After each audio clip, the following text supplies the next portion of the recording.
Okay, so sometimes we get to that point where we're just looking for inspiration, don't have anything in mind as to what we're going to use.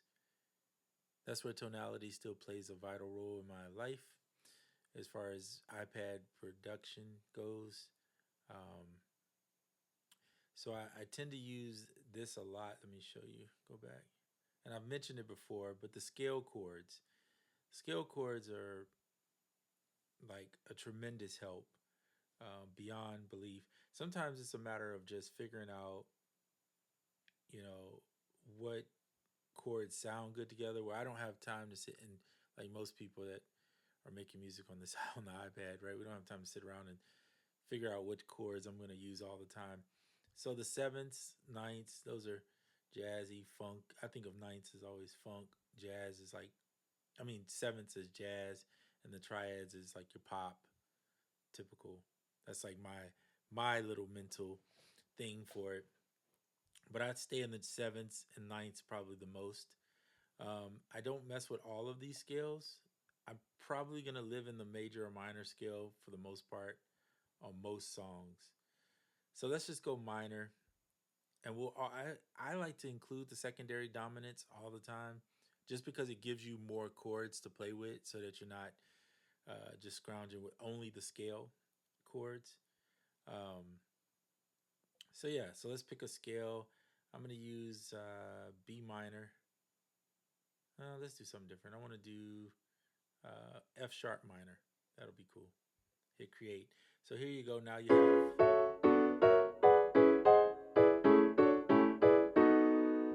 Sometimes I find that the chords are, there may be one chord. That's a good one. Now remember, I'm just going off of ear. I'm not trying to use music theory here, even though I probably could sit and figure out what's the one chord. That wouldn't be hard to do. The one, right?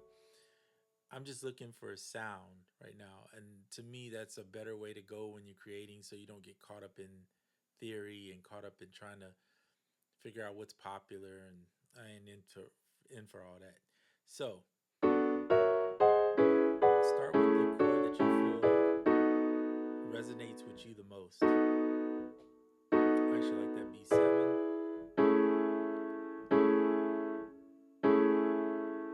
Now I did something with this progression recently, a very, or at least a similar progression, which is C sharp minor, and so I'm trying not to. I'm gonna switch progressions only because I don't want to get inspired to do the same thing.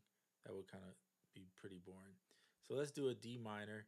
And it's simple as going up here, choose the key. When I click done, it's going to ask me if I'm going to keep the original chords or transpose. I'm going to transpose because I want to move everything into the right, the new key. So there you go. Then it transpose for you.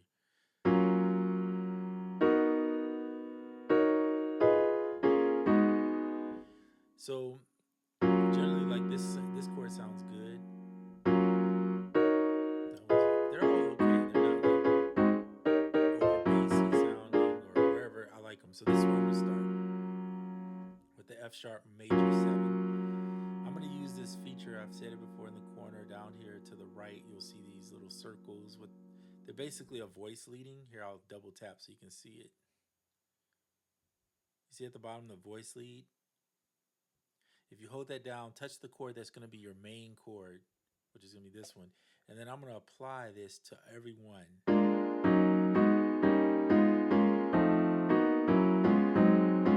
Except for the main one. Now it just kind of gels them together and makes them more fluid. I don't know the exact way to explain that, or the proper way to explain it, but I find it works good. It gels them together a little better. So watch. See how it brings the chords in.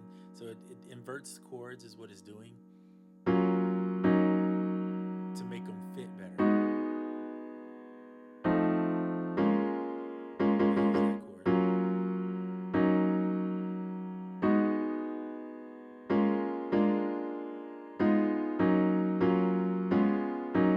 So now all the chords feel like they fit together, which is a cool concept. So you went from, well, I'm just going to pick a key. I'm just going to pick this type of progression, or maybe this type of chord progression, right?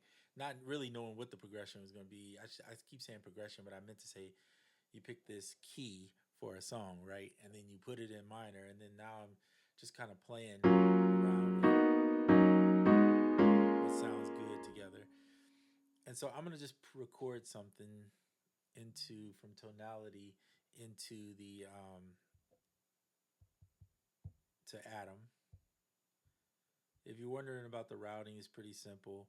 I have the chord pad going into the Atom, and then the Atom into the pure piano. And then what I'm doing is I have Koala beneath it in the effects as a recorder. So I can just go in here, as long as that headphone you see is lit up, and I can touch a pad and either record straight audio, or sometimes what I'll do is I'll just record into Atom and then hit the record button there, right? And then I'll just sequence that into the or drop that in and recorded audio into Koala after I record it here. That way, if I make a mistake, I can fix it. Depending on what your workflow is. I like a count in, especially when I don't have drums. So I'll set up the 1 bar pre-roll, right? You see it right there. Make sure you put a 1 bar pre-roll on. Come down here, that's on. That's the 3 dots. Turn on the metronome. I'm gonna set this tempo a lot slower. I'm not gonna play that fast. So I'm gonna put the tempo around 78. That'll be fine for me right now.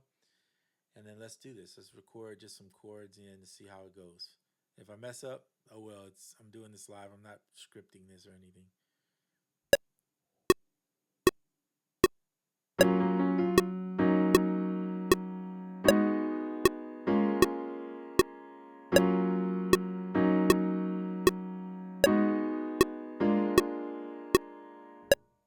So you notice I use the A#7. It's kind of like a turnaround chord. Use that one actually. So I use these dominants as just that. I actually like that better. So let's re-record. I'm gonna change up that. I don't know where this melody part is coming from. Oh, I know where, because my keyboard is connected to Tonality or to the Atom2, which I'm gonna have to just move it. So my arm is apparently hitting notes over there while I'm recording. So my space is kind of limited, but whatever, that doesn't matter. Let me fix this. All right, so let's re-record. I'm gonna add in this.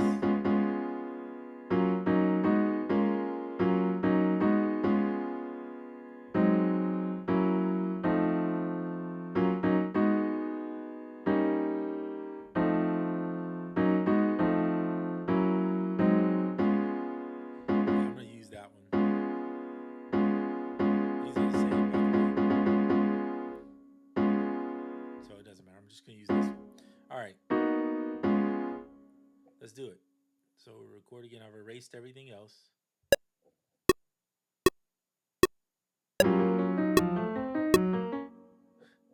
Okay, something else is triggering now. I don't know what it is.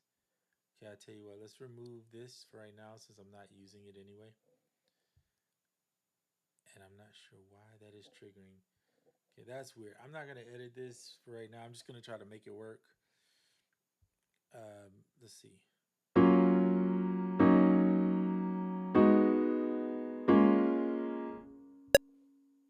Try this again.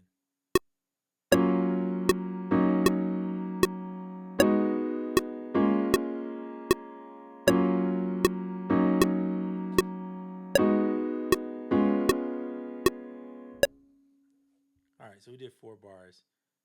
And again, I just don't get why this is happening. It must be something I've set or changed some settings. I'll figure it out. Oh, maybe because step in is on. I don't know why step in is on. Anyway, sorry about that. So there you have it. It missed. You can see it missed something. That's not a big deal to me. Sometimes it does that. You just wait for it to go around. We did a 4 bar, so I'm going to decrease the amount of bars that's going on here. And then I'll just hit clone because I know that's the same chord. And now there you go. So I will say this: Atom2 is pretty special. As far as editing, I'm doing this with my finger, by the way, too. I'm not even using the pencil. The pencil is a little bit easier because you